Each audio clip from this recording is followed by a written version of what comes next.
Volvamos a los cines de la ciudad. El Cine Teatro Español, situado en la calle 26, entre 25 y 23. En algunos afiches viejos podemos encontrar que estaba situado en la calle 32, porque así se numeró a la 26 durante los primeros tiempos. Recordemos que todas las calles estaban corridas aproximadamente 3 cuadras más o menos según la ubicación. La historia de este cine se remonta hasta finales del siglo XIX, cuando Manuel Malmierca, padre de Luis Cané, el nombre completo del poeta era Luis Cóndor Malmierca Cané, casado con Teresa La Sota, poniendo en juego toda su fortuna personal en una valiente apuesta por la cultura y el arte, mandó a construir el monumental Teatro Orfeón, para lo cual no dudó en llamar al constructor Pedro Mas, nacido en Barcelona y artífice de varias obras importantes en Mercedes, como la cárcel pública, el Molino Nogués, los establecimientos de la exposición y feria, la torre del Cabildo y la Casa Candeira. Malmierca, como muchos hombres importantes de la época, era miembro de una arraigada y poderosa sociedad masónica que extendía sus redes hasta Mercedes. Cuenta de ello da el hallazgo que se hizo años después al encontrar en un cajón una cuchara de albañil de plata con mango de marfil, elemento caro a toda verdadera logia, donde grabado en la paleta de la cuchara se reconocía la labor de Malmierca y se adhería al 10º aniversario del Teatro Orfeón. Este se inauguró con una fiesta rutilante donde estuvo presente toda la plana mayor de Mercedes, el 12 de agosto de 1879. Así Mercedes tuvo su gran teatro. Quienes habían viajado a Europa decían que no tenía nada que envidiarle a los de Madrid, París, Londres. Allí durante casi 3 décadas actuaron los artistas más importantes de la capital. Pero negocios son negocios, y una tarde, reunido ante sus contadores y operadores financieros de la época, el empresario Manuel Malmierca fue noticiado que la empresa estaba fundida. En 1908, tras un remate judicial, la Sociedad Española de Socorros Mutuos lo adquirió en 9.000 pesos y modificó su fachada y el interior de la sala. Tardaron varios años más en incorporar el cine mientras seguían con la actividad teatral impulsada sobre todo por su gerente señor Batemarco. El ingreso en 1918 del empresario José María Ripoll le dio un impulso magnífico, haciendo que durante 10 años el rubro prospere como nunca lo había hecho. Ripoll era un tipo inteligentísimo, que llegó a conocer tanto el mundo artístico como el de las finanzas. Ese equilibrio hizo que su reputación sea también tenida en cuenta por los dueños del cine argentino, y de ese modo Ripoll fue administrador de las 2 salas teatrales y cinematográficas de la ciudad a la vez. El empresario que había comenzado como dependiente y que almorzaba con los hermanos Teodoro y Teófilo Herrero en el restaurante de Manuel Diego en las 5 esquinas, entre plato y plato conversaban acerca de los sueños de prosperar en este mundo.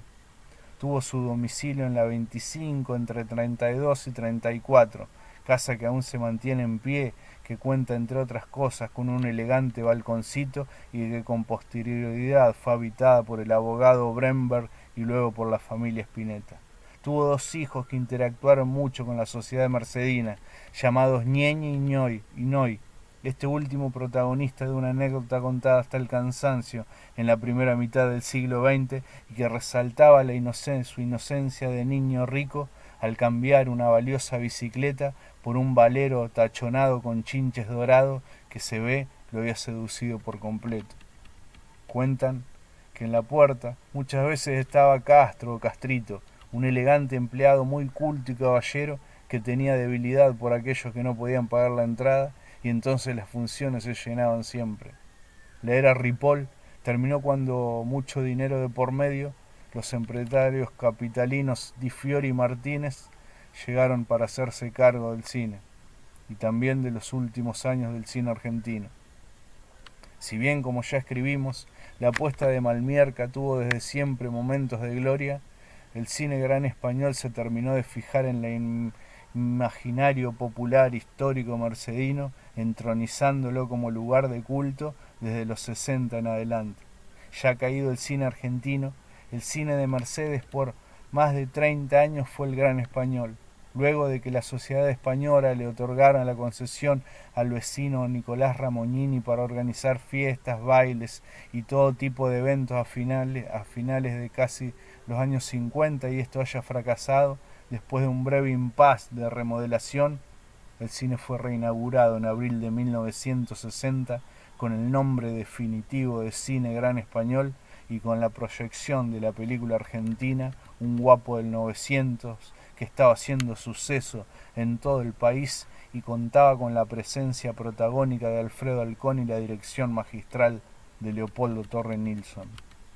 Muchos lamentaron que en esta nueva estructura del cine las butacas no estén más en semicírculo en torno al escenario, sino extendidas hacia atrás, como indicaban las nuevas reglas regidas por la técnica del cinemascope, así también como la desaparición total de los palcos con butacas de pana azul a los dos costados del escenario, joya total del viejo teatro español, que de este modo daba paso a diseños arquitectónicos más sobrios y modernos que necesitaban sobre todo de una pantalla más ancha. Sobreviven algunas pocas fotos en el Museo Míguez de aquella vieja disposición del público. Ahí podemos notar cómo el teatro perdió parte de su pompa inicial para transformarse en un espacio más funcional. Cualquiera que haya ido al cine Gran Español a fines de los 70 y durante todos los 80 ha quedado impactado por ingresar a un lugar tan mágico como el cine, y si bien ya comenzaba a tener registros de decadencia, no dejaba por eso de ser un digno espacio donde concentrarse a ver un film. La fachada estaba constituida por 8 puertas de madera vidriadas como habituaban los cines de la época, desde donde asomaban prolijamente colocadas las carteleras de las películas que estaban dando esa semana. Sobre el final de la jornada, esas 8 puertas se plegaban y quedaban totalmente liberadas para la salida cómoda de la gente. La película principal, además de la cartelera, contaba con una serie de fotografías que los empleados del cine colocaban con mucho esmero y simetría también sobre la parte alta de los vidrios. Muchas veces escuché de gente que después de retirada la película iban a pedir el cartel o las fotos para tenerlas de recuerdos, para montarlas en las paredes de su habitación. Recuerdo de un amigo con el póster de la película Rollerball sobre el respaldo de su cama, u otro conocido que un día se topó con todas las fotos de meses dispuestas en una caja de la vereda para que se las lleve el basurero, y no hubo en la vida un tesoro mayor para él poder rescatar para su pecuño todas las fotos de el extraterrestre. El cine Gran Español estaba erigido en la calle 26 entre 23 y 25. En esa cuadra compartió vivencias, entre otros, con el Hotel París, el restaurante del hotel, la mueblería de Chaca Portesi, la juguetería Bossier y sobre todo con la zapatería del Hongo, uno de los comercios más pintorescos de la ciudad, en los que hasta hace poco uno podía conseguir los más exóticos implementos para el mantenimiento del calzado, uno de ellos exhibidos y expuestos de manera caótica en el local.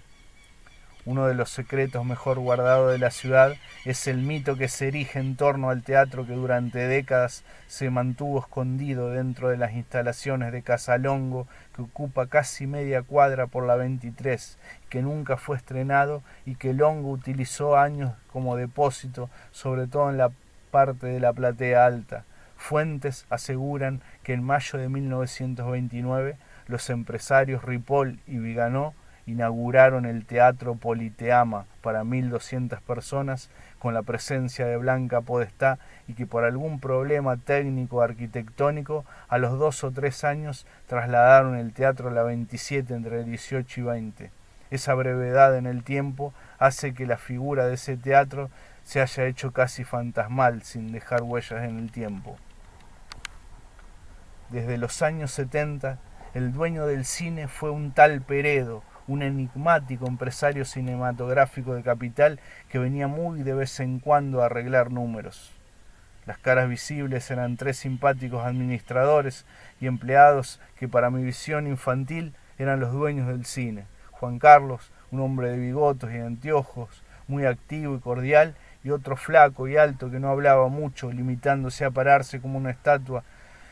a la que se le tenía mucho respeto y ordenando la fila e ingreso junto al cordón rojo que delimitaba el ingreso con el hall y que además le daba prestigio al lugar puesto que era una soga envuelta en una lujosa pana roja. En la boletería, aquella que en la década del 60 supo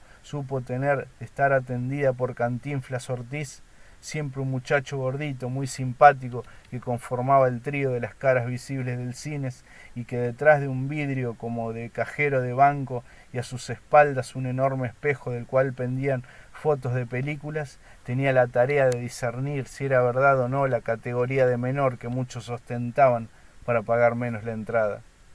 Los viernes se estrenaban las películas, que eran repetidas durante toda la semana, tomándose un día de descanso.